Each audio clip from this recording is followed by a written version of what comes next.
செய்திகள் தொடர்கின்றன. சபரிமலை ஐயப்பன் கோயிலுக்கு சென்று திரும்பிய பக்தர்களின் பேருந்து தென்காசி மாவட்டம் பாவூர் சத்திரம் ரயில்வே சுரங்க பாதையில் தேங்கி கிடந்த மழைநீரில் சிக்கியது. இதுகுறித்த கூடுதல் விவரங்களை நமது செய்தியாளர் ராஜன் வழங்க கேட்கலாம். ராஜன், இங்கு ஐயப்ப பக்தர்கள் பயணித்த அந்த பேருந்தானது மீட்கப்பட்டு வரும் காட்சிகளை நம்மால் பார்க்க முடிகிறது. இந்த பேருந்தில் எத்தனை ஐயப்ப பக்தர்கள் இருந்தார்கள்? இந்த பேருந்து எப்படி அந்த சுரங்கப்பாதையில் சிக்கியது? அதாவது உலக அளவில் ஒரு புகழ்பெற்ற ஒரு ஆன்மீக தலமாக கேரளா மாநிலம் சபரிமலை ஐயப்பன் கோயில் திகழ்ந்து வருகிறது. இந்த கோயிலுக்கு நாடெங்கிலும் இருந்து லட்சக்கணக்கான ஐயப்ப பக்தர்கள் விரதம் இருந்து தங்களது நேர்த்திக்கடனை செலுத்துவதற்காக வருடந்தோறும் கார்த்திகை மாதம் சபரிமலைக்கு செல்வது வழக்கம். அதாவது வருடந்தோறும் சபரிமலைக்கு சென்றாலும் கூட இந்த கார்த்திகை மாதம் என்பது ஒரு மிகப்பெரிய ஒரு சிறப்பான இந்த நாட்கள் என்பதால் இந்த நாட்களில் தான் அதிகப்படியான ஐயப்ப பக்தர்கள் மாலை அணிவித்து விரதம் இருந்து தங்களது நேர்த்திக்கடனை செலுத்துவதற்காக ஐயப்ப கோயிலுக்கு செல்வார்கள். அதாவது சிறுவர்கள், சிறுமிகள் மற்றும் தகப்பன்மார்கள் அனைவரும் மாலையிட்டு செல்வது வழக்கம்.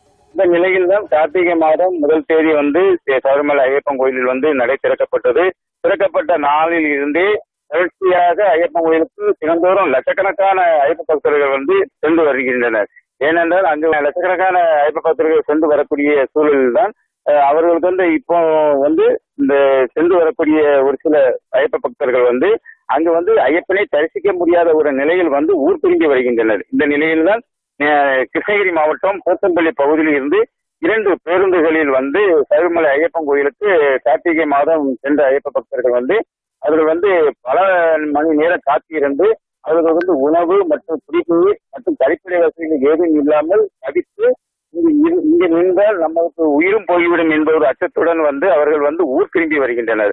ஊர் திரும்பும் போது தென்காசி திருநெல்வேலி நான்குவழி சாலையில் தற்போது நான்குவழி சாலை திட்ட பணிகள் என்பது தற்போது நடைபெற்று ஒரு சில பகுதியில் முழுமை பெற்று வந்தாலும் தற்போது பாவூர்சத்திரம் பகுதியில் ரயில்வே மேம்பால பணிகள் என்பது தொடர்ந்து நடந்து வருகிறது. இதன் காரணமாக பாவூர்சத்திரம் செல்வமனபுரத்தில் இருந்து தென்காசியிலிருந்து வரக்கூடிய அனைத்து பேருந்துமே அந்த ரயில்வே சுரங்கப்பாதை வழியாக திருநெல்வேலிக்கு செல்லக்கூடிய அந்த வழி என்பது மாற்று ஏற்பாடு செய்யப்பட்டுள்ளது. இது பல மாதங்களாக இது மாற்று ஏற்பாடு செய்யப்பட்டுள்ளது.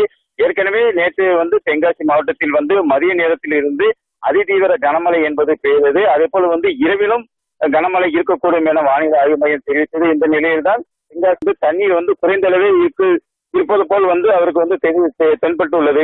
இதில் நம்ம பேருந்து இயக்கி சென்று கொள்ளலாம் என்று எண்ணிய போது திடீரென பெய்த அந்த காட்டாற்று வெள்ளம் போல் அந்த பகுதியில் உள்ள அனைத்து பகுதியிலிருந்து அந்த வெள்ள நீர் என்பது அந்த பகுதியில் தேங்கியதால் இவரால் பேருந்து இயக்க முடியாத ஒரு நிலை ஏற்பட்டுள்ளது.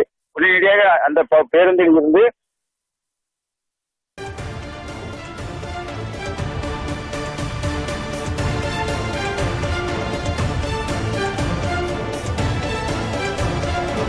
ஐயப்பா, நாங்கள் கிருஷ்ணகிரி மாவட்டம் போச்சம்பள்ளியிலேருந்து சபரிமலை போனோம். போன இடத்துல லட்சக்கணக்கான கூட்டம், சாமி தரிசனம் பண்ண முடியல. அங்கே எந்த வசதியும் அந்த அரசாங்கம் செஞ்சு தரல. நாங்கள் 2 பஸ்ஸில் போனோம். 2 பேருமே 2 பஸ் ஆளுங்களும் நாங்கள் திரும்பி ஊருக்கு வந்துட்டோம். வர வழியில் இங்கே திருநெல்வேலி போகிற வழியில் ஒரு இடத்துல பிரிட்ஜு பாலம், அதில் தண்ணியில் 1 மணி ராத்திரி 1 மணிக்கு மாட்டிட்டு வெளியே வர முடியலைங்க. இப்போ காலையில் 7 மணி ஆகிப்போச்சு. இப்போ வரைக்கும் எங்கள் வண்டி வெளியே எடுக்க முடியல. கோயிலுக்கு போகிறோன்னா போய் வர வழியில் இவ்வளோ பிரச்சனைங்க. நான் இன்னும் சாமி பார்க்குறதா வீட்டுக்கு போகிறதா தெரில. இந்த வண்டி எப்போ ரெடி ஆகணும்னு தெரில.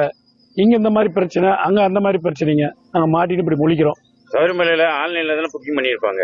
ஆன்லைனில் எத்தனை கோடி புக் பண்ணாலும் அவங்க கூட்டுக்கிறான். அந்த ஆன்லைனே வாங்குறதில்ல. அவன் மொத்தமாக எல்லாரும் வாங்கன்னு எல்லாரும் தான் அனுப்புகிறாங்க. அங்கே எந்த ஒரு பாதுகாப்பு நமக்கு இல்லை. எல்லாருமே தான் கூப்பிட்டு போகிறான். ஆன்லைனில் புக் பண்ணணும் கூப்பிட்றான். அவன் புக் பண்ணாதவனையும் எல்லாரையும் வர சொல்கிறான். அங்கே எங்களுக்கு பாதுகாப்பு இல்லை. பயங்கர கூட்டங்க. கூட்டத்தை பார்த்தா மாற்றமெல்லாம் எல்லாம் சரணாகிறான். சுகாதார சீர்கேடுகள், தண்ணி இல்ல, எந்த ஒரு இதுவும் கிடையாதுங்க. ஆமா, ஐயப்பனை பார்க்க போறோம்னா அங்க பயமா இருக்கு. பம்பையில குளிச்சா பாவம் தீரன்றான். இங்க டிவில நியூஸ் என்ன வருது, பம்பையில குளிச்சவனுக்கெல்லாம் காயிலா வருது, குளிக்காதுங்கன்றான். நாங்க என்ன பண்றது? கடவுளை பார்க்க போன இடத்துல எங்களுக்கு இப்படி எல்லாம் ஒரு பிரச்சனை. நாங்க நெய் அபிஷேகமும் பண்ணல, பம்பையில இருந்தே ரிட்டர்ன் வந்துட்டோம். அவ்வளவு கூட்டமா? பயங்கர கூட்டங்க, லட்சக்கணக்கில் கூட்டம். எத்தனை லட்சம் வந்தானே யாருக்கும் தெரியும். அவ்வளவு கூட்டங்க. அரசாங்கத்துக்கு தெரியும், அவங்க தகுந்த பாதுகாப்போ அதுக்கு முன்னெச்சரிக்கை எதுவும் நடவடிக்கை அவங்க எடுக்கல. நம்ம தமிழ்நாட்டுல இருந்து போன சாமிங்க 90% சாமி கும்பிடாதான் வந்திருக்காங்க. இதுக்கு என்ன பண்ணலாம்? அந்த மாதிரி எல்லாம் கூட்டத்தை கட்டுப்படுத்தணும். இதெல்லாம் வந்துங்க ஆந்திராவில் பாத்தீங்கன்னா திருப்பதிக்கு எல்லாமே ஆன்லைன்ல பண்ணாங்கன்னா புக் ஆகாது, தேவைக்கு மட்டும் தான் புக் ஆகும். அதே போல அவங்க பட்டியா அடிச்சு சரியா கொண்டு போய் சாமியை கும்பிட வைக்கிறான். 2 நாள் ஆனா கூட பரவாயில்ல, அது உயிருக்கு பாதுகாப்பு. இது உயிருக்கு பாதுகாப்பு இல்லைங்க. அது நிறைய பேர் இறந்துட்டாங்க, அவங்க எல்லாம் சொல்ல மாட்டாங்க இத்தனை பேர். ஆம்புலன்ஸ் பாட்டுக்கு வந்து நிக்குது, பாடி பாட்டுக்கு போயிட்டே இருக்கு. ஆமாங்க. வண்டி எத்தனை மணிக்கு மாட்டுச்சு? நைட்டு 1 மணிக்கு மாட்டுச்சுங்க. சபரிமலைக்கு போயிட்டு சாமியை தரிசனம் பண்ண முடியல.